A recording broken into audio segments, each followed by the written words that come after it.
বাবরি মসজিদ ইস্যুতে এবার নতুন কর্মসূচি হুমায়ুন কবিরের। আগামী 12ই ফেব্রুয়ারি থেকে রাজ্যে শুরু করছেন বাবরি যাত্রা। ঠিক যেমন 35 বছর আগে দেশে রাম রথযাত্রা করেছিলেন লালকৃষ্ণ আদবানি।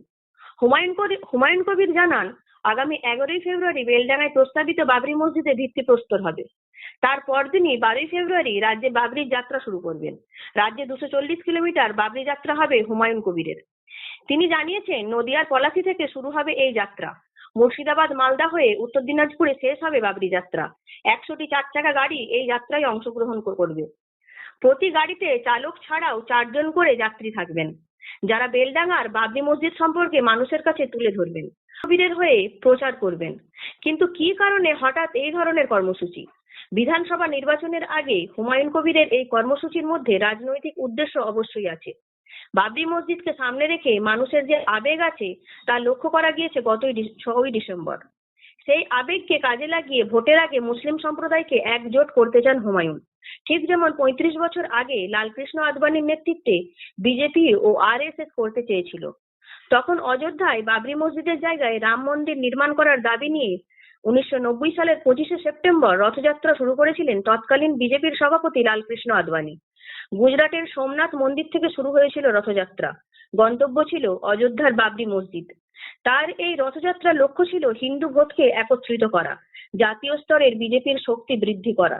কিন্তু রথযাত্রা বিজেপি সাংগঠনিকভাবে শক্তি বৃদ্ধি করলেও দেশ জুড়ে সাম্প্রদায়িক অশান্তি ও দাঙ্গার মতো ঘটনা ঘটে, যে কারণে বিহারের তৎকালীন মুখ্যমন্ত্রী লালু প্রসাদ যাদব সমাপ্তিপুরে এই রথযাত্রা আটকে দেয়। আটক করা হয় রামকৃষ্ণ আদবানিকে।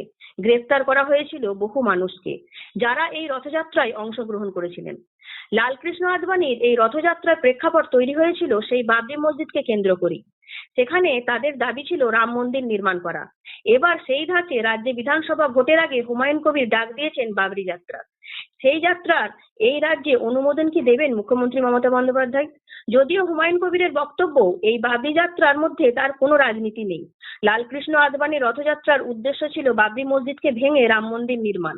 কিন্তু এই বাবরি যাত্রার কোনো ভাঙা গড়ার দাবি নেই। শান্তিপূর্ণভাবে এই বাবরি যাত্রার মধ্যে দিয়ে রাজ্যে বাবরি মসজিদ সম্পর্কে মানুষের কাছে তুলে ধরা হবে, যে কারণে মুসলিম প্রভাবিত জেলাগুলিতে এই যাত্রা করার সিদ্ধান্ত নিয়েছেন হুমায়ুন কবির।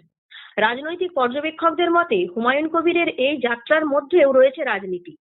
ভোটের আগে মুসলিম প্রভাবিত বিধানসভাগুলিতে দলের শক্তি প্রদর্শন করতে হুমায়ুনের এই যাত্রা, যার ফল পাওয়া যেতে পারে বিধানসভা নির্বাচনে।